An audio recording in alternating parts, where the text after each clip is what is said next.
So I'll complete the dam. Yeah, P.S., even as we talk about new infrastructure that would come into place to ensure that we harvest the rainwater that we have for further distribution and processing for use by Wananchi, we can't also not talk about the fact that we have water already existing that we are processing and distributing to Wananchi. But equally, if you look at the stats that we have today, almost half of that water is lost in one way or the other. Why is that the case, and what exactly does that mean to Mwananchi? Because why are we moving into putting new resources that we really do need if we can't take care of what already we do have? Thank you very much. I think you've hit the nail on the head, especially on why we as a ministry now are focusing our attention to the loss of the already generated water. You've purified, or you've cleaned, you've transmitted to where the residents or the community is or the citizens are. Then something happens at the last mile where either that water is not billed, so the people are getting water but illegally. The other one would be the pipes have burst, and so there are leaks. There are others that people are manipulating the system whereby, let's say, if they know you're in a neighborhood that has disposable income, so they make sure that the pipe leading to that area either is blocked or something happens, and then they abstract that water and then they bring you in bosses either through from boreholes and all that. So non-revenue is a challenge that we have as a country, and it's not only targeting certain counties. We have a challenge, particularly at the moment when we released the Impact 18 report last year. The non-revenue, that is the water that is generated but not billed, and the various losses, as I've said, is either illegal connections, others are leakages, maybe the pipes are old, and so with the pressure. An example is when Nairobi, we completed the Northern Collector last year. We injected 160 million liters into Nairobi environment. Now, because of now continued supply, which had started dwindling, the water, okay, we see the rationing going down.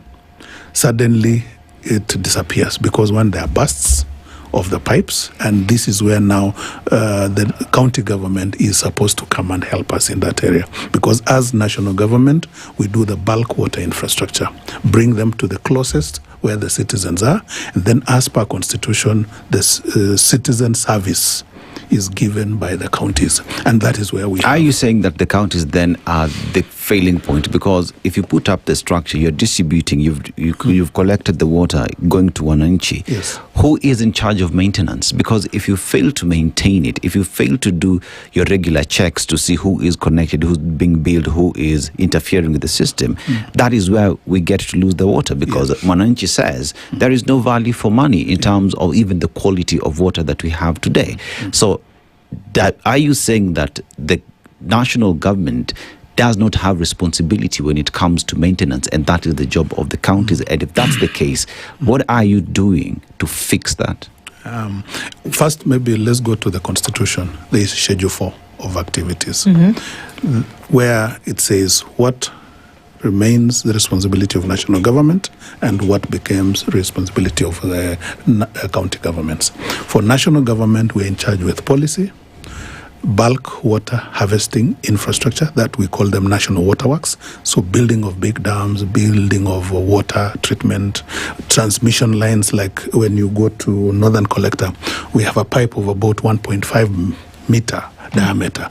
If you happen to fall in, you will land in Nairobi from Karimeno, because it's so big and you can even walk in. So those are where we are accountable and responsible for. We also, like the storage tanks in Gigiri, where we're the first stop of water to Nairobi, those are our responsibility. There is a tank in Karen, That is our responsibility. There's another one in Kabete. That's our responsibility. So connecting those huge storage facilities is our responsibility.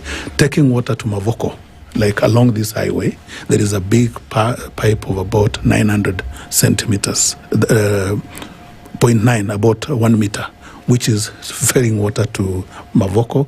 Then there is a tank there. Then from there now, Machakos County takes over. So that's our responsibility as national government.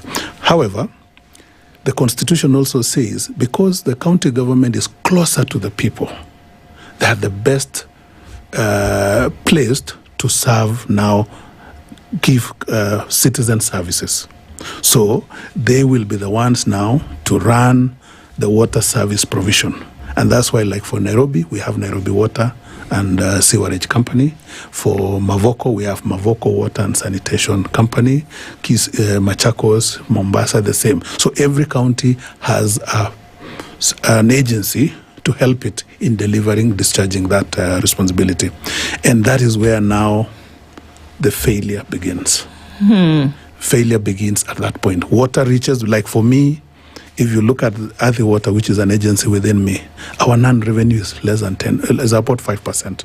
And that one we can account, it is allowable because maybe pressure, at times when the pressure is low in the pipe, some of it will leak out kidogo before now the pressure stabilizes.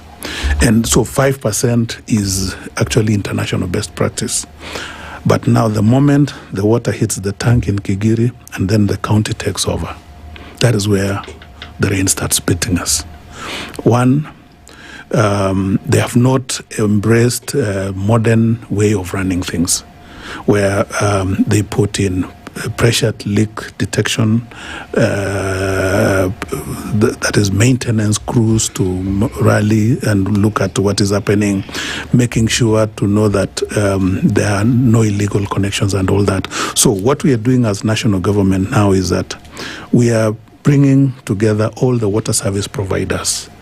And then with that, once we bring the water service providers, we now start the change in terms of talking to them about behavior change and all that so that they can improve their managements